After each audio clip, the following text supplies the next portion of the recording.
Miércoles, día de poder trabajar en lo que son las obras, lo que son nuestros autores, lo que son los hombres y mujeres que aportan a nuestro país desde la literatura, desde las obras, las investigaciones, etc.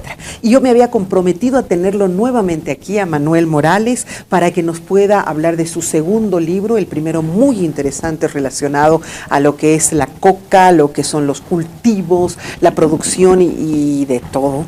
Fue impresionante ese libro. Y ahora tengo otro acá en mis manos. Bienvenido, qué gusto tenerlo, Manuel. No, más bien yo soy el agradecido por la atención de tu programa. Bueno, acá tengo otro material tuyo. Son 500 años de despojo, opresión y explotación. El libro rojo del MCB, Movimiento Campesino de Bases. De Bases, Movimiento Campesino de Bases. Oye, perdón mi ignorancia, primera vez que escucho ese concepto. Sí, probablemente no solo vos, muchas personas primera vez que están escuchando. Se trata de un libro que lo elaboramos colectivamente entre varias personas. El año 1992, cuando se cumplía los 500 años del descubrimiento de América, hubo toda una campaña por el tema de la colonización que llegó, etcétera, etcétera. Pero fíjate que este es un libro histórico, lo estamos sacando la reedición. ¿Quiénes lo trabajaron? Cuéntame, ¿de qué equipo de gente estamos hablando? Estamos hablando de una corriente dentro del movimiento campesino, que no era catarista, que no era indianista, y que más bien estaba identificada con la posición de entender que el movimiento campesino es un movimiento de clase, que tiene que avanzar hacia la reforma agraria. Pero este libro recoge una discusión al interior del movimiento campesino, donde podríamos decir que están las bases del actual proceso de cambio. No me digas. Sí, en este libro se escribe sobre el instrumento político, tiene cosas muy interesantes, se habla sobre plurirreligiosidad. ¿Qué año lo han editado? Porque 1992. Claro, pioneros absolutos de todo lo que se había pensado hasta ese momento. Exactamente, y el libro sirve porque uno te muestra quiénes son los autores de todas esas ideologías, esos planteamientos. Vemos al actual gobierno que un poco se ha apropiado de esa agenda, de ese programa, y vemos también ahora, por eso sirve para evaluar la situación actual del movimiento campesino. En realidad el movimiento campesino ha sido parte del instrumento por la soberanía de los pueblos, entonces me imagino que esto no ha sido que se han apropiado, sino que ha sido su aporte a esto. Ha sido su aporte, pero cuando tú ves, digamos, el discurso del actual gobierno, o cuando lo escuchas a Evo Morales, vas a ver que hablan de algunas de estas cosas que están escritas, pero no de todo. Ya, okay. ¿No? Han ido seleccionando. Acá veo una interesante reflexión crítica sobre el colonialismo, el nacionalismo criollo, la socialdemocracia, el indianismo, el catarismo, la izquierda tradicional. Me viene como anillo al dedo este libro. Voy a dar una cátedra en altos estudios sobre esos temas. Me ha caído anillo al dedo. Háblame un poquito de estas críticas que se hacen. Es una crítica desde el movimiento campesino, que para ponerlo en contexto, te puedo indicar que después del fracaso de la UDP, ¿no? Porque en ese es el contexto que viene, el movimiento obrero estaba muy golpeado, la COP prácticamente conjunto a la UDP había entrado en crisis. Sí, claro. Y este movimiento campesino empieza a hablar de otras cosas, cosas que a la gente, que a los políticos, a los sindicalistas, no les entraba un poco en la cabeza. Por ejemplo, empiezan a hablar de soberanía alimentaria, empiezan a hablar de instrumento político, empiezan a hablar de Asamblea de Naciones Originarias, empiezan a hablar de que Bolivia tiene que ser multinacional, una idea muy vaga de lo que ahora sería el Estado plurinacional. Y obviamente hacen una crítica política, ideológica al catarismo, al indianismo, hacen una crítica a la vieja izquierda, al MNR, el nacionalismo, y por eso es que el libro tiene una virtud, un aporte ideológico que nosotros lo estamos rescatando en la reedición que estamos haciendo del libro, que te cuento es una primicia porque el libro va a ser presentado en el mes de abril en La Paz, Oruro y Cochabamba. Van a estar los dirigentes que han escrito, que han aportado con sus reflexiones a este texto. Y van a plantear además una crítica al actual gobierno, porque muchas de las cosas que, como tú has dicho, que estaban aquí, que era el aporte del movimiento campesino, el actual gobierno no lo está implementando. Concretamente te puedo señalar, por ejemplo, que en este libro por primera vez se habla de un concepto que es soberanía alimentaria. Un concepto muy valioso para los bolivianos, porque la soberanía alimentaria significa que nosotros tenemos que producir nuestros alimentos, ¿no? Te cuento que es lo mismo que Condepa lo había bautizado con el concepto de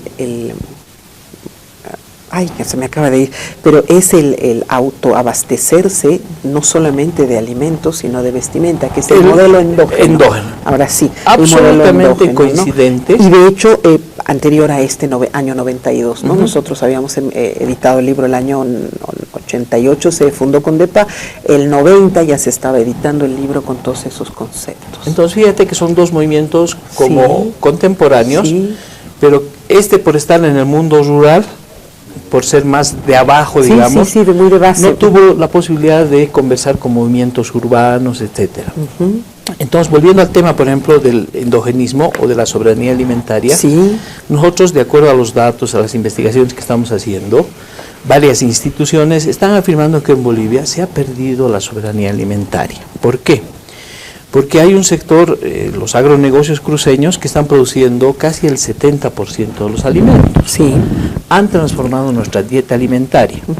Y en ese contexto, la producción campesina, que más o menos bordeaba el 10% del Producto Interno Bruto, el día de hoy equivale al 1%. Imagínate cuánto ha bajado. Y luego hay un problema, ¿no? Que este movimiento campesino, el más posteriormente, que se ha dedicado a hacer mucha política, ha dejado muchas de estas banderas y ahora, por ejemplo, en la provisión de alimentos, importamos papa, importamos mandarinas, tomate, frutas, todo el Perú, ¿no? Todo lo que viene del Perú, del lado de la Argentina viene manzanas, del lado de Chile viene otro tipo de productos.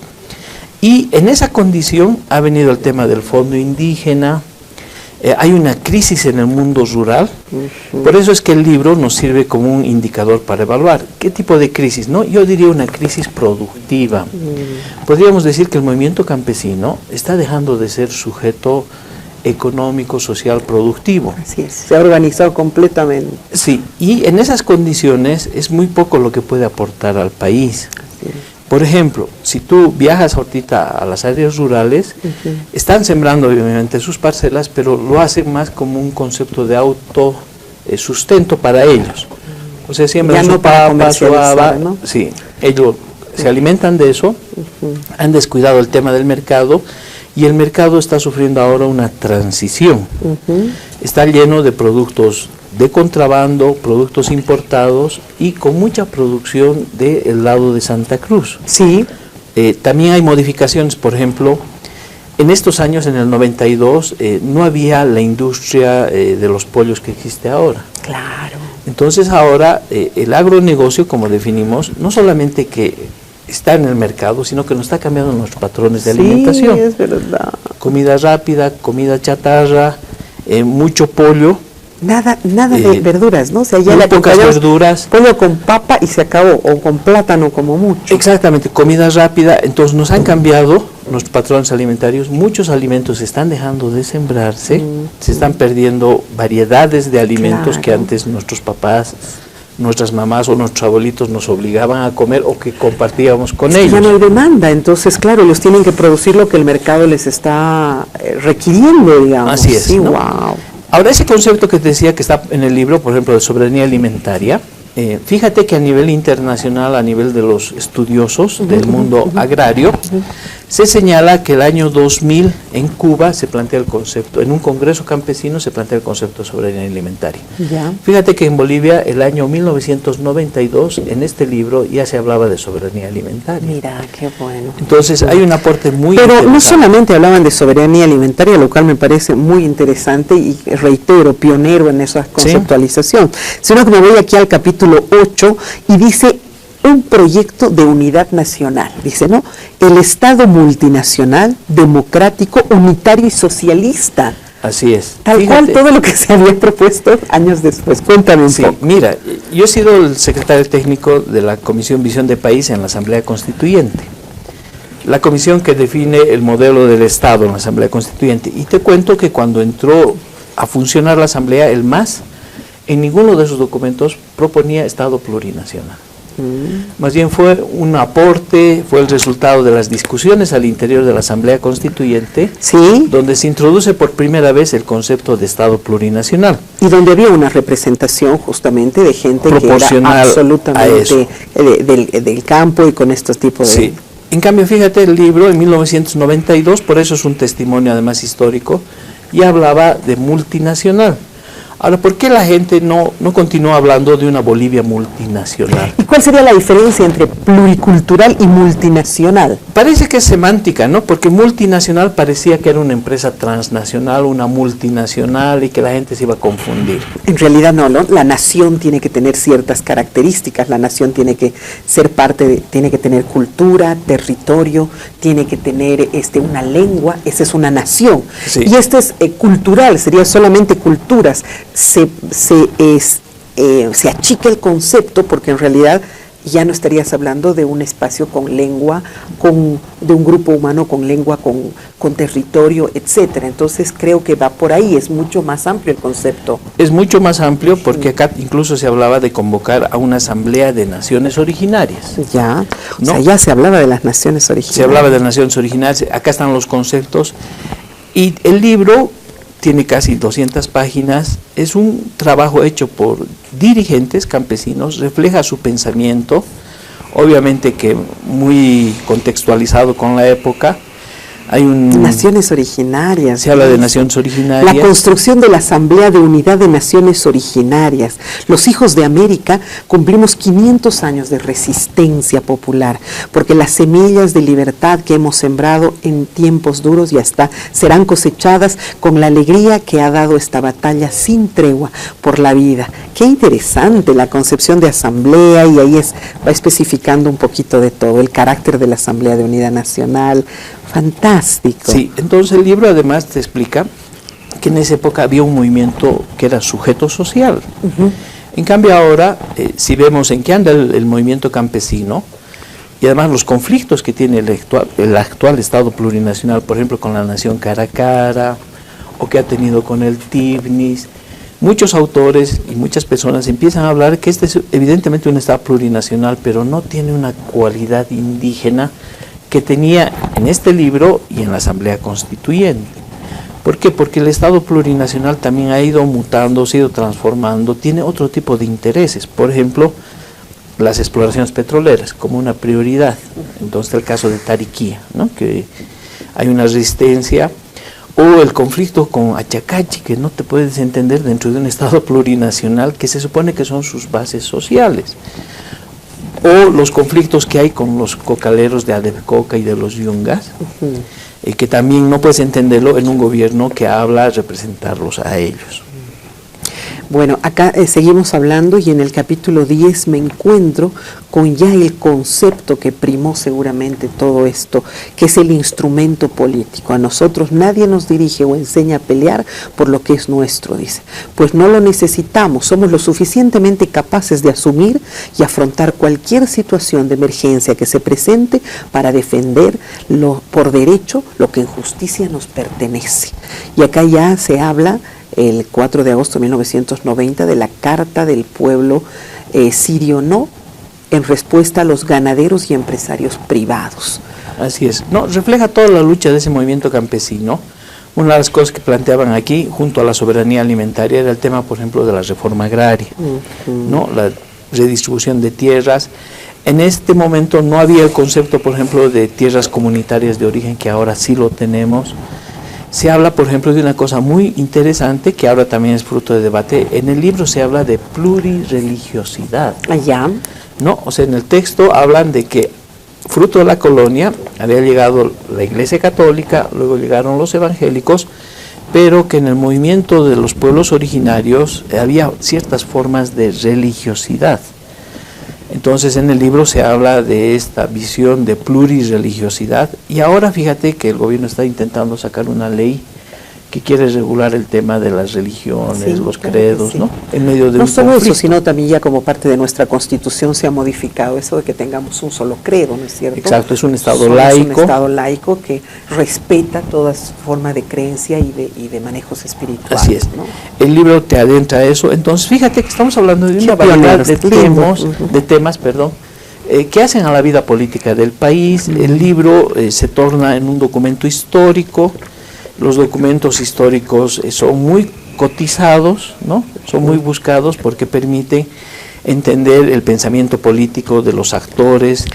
Por ejemplo, en el caso tuyo, digamos que tu experiencia ha sido más cercana al tema de Condepa, muchas tesis, muchos investigadores investigan sobre ese movimiento político, los documentos de la época sirven de referencia, y este es entonces, en ese espíritu, más de esos, ¿no? uno de esos, que ayuda también a evaluar cómo está el actual gobierno respecto a estas matrices que se construyeron en el año 92. Va a ser fascinante escuchar a los autores de este material, sí, que han sido un poco los padres de toda esta ideología, que hagan una, no sé, que hagan una evaluación hasta dónde hemos avanzado, dónde se han equivocado, dónde lo han hecho mejor inclusive. O sea, va a ser fascinante. Reitérame cuándo va a ser eso y que tenemos que estar ahí. Mira, les vamos a avisar, en el mes de abril se está buscando ya la presentación del libro, que va a ser en La Paz, en Cochabamba y en Oruro.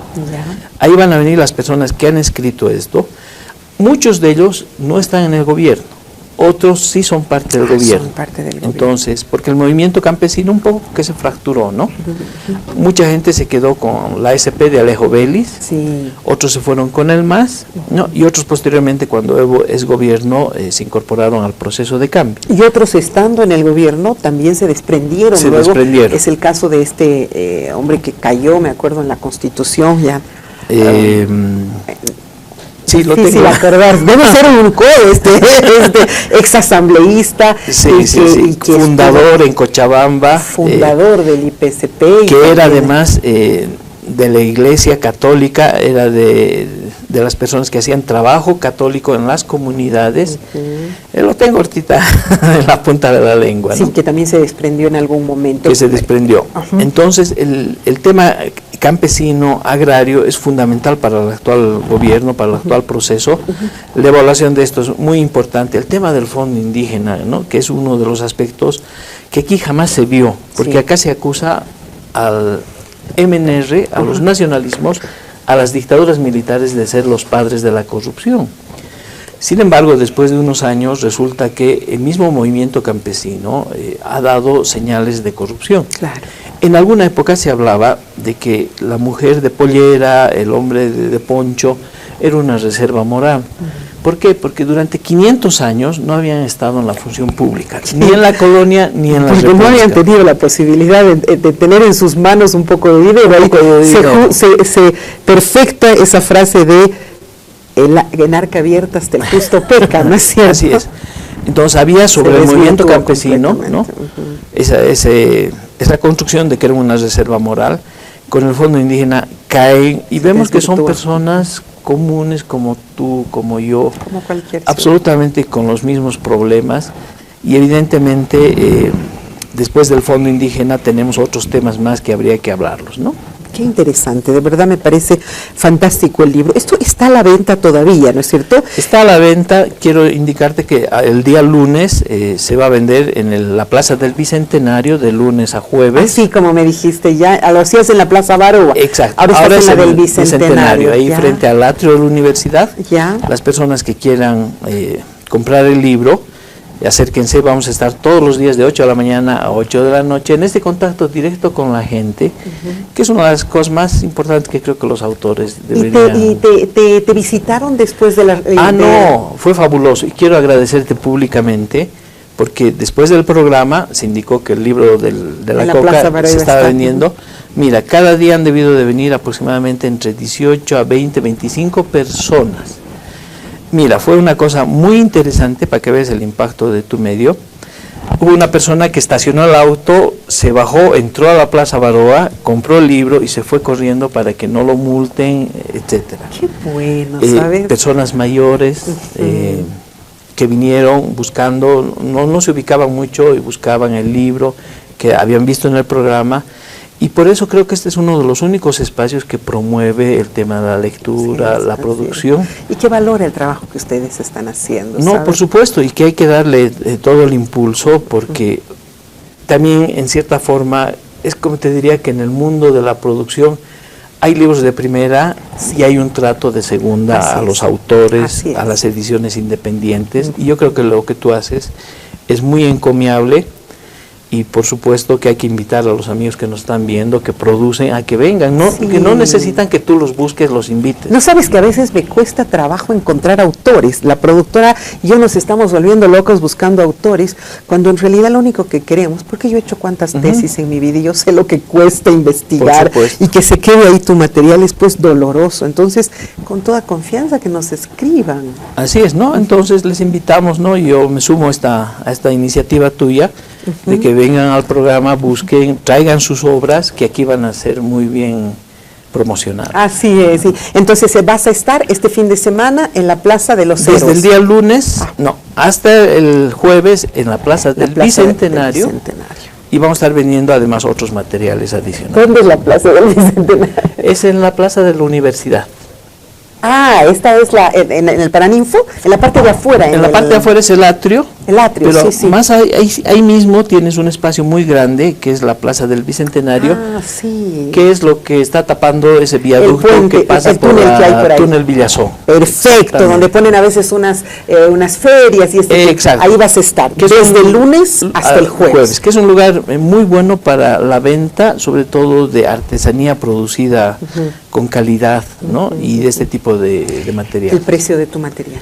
Este libro está en 40 bolivianos, es un documento histórico, y yo diría que las personas que quieren una visión crítica del proceso agrario, de la producción de alimentos y de cuán dueño del proceso de cambio es solo el MAS y no el movimiento campesino, yo les recomiendo que lo lean. Que demostremos cómo se ha nutrido Exactamente. ¿Puedes, por favor, tener la gentileza de autografía? Te agradezco mucho, ha sido un gusto tenerte en el programa. Soy encantado de venir a tu programa. Muchísimas gracias. La verdad es que a nosotros nos fortalece este tipo de información que nos dan nuestros autores.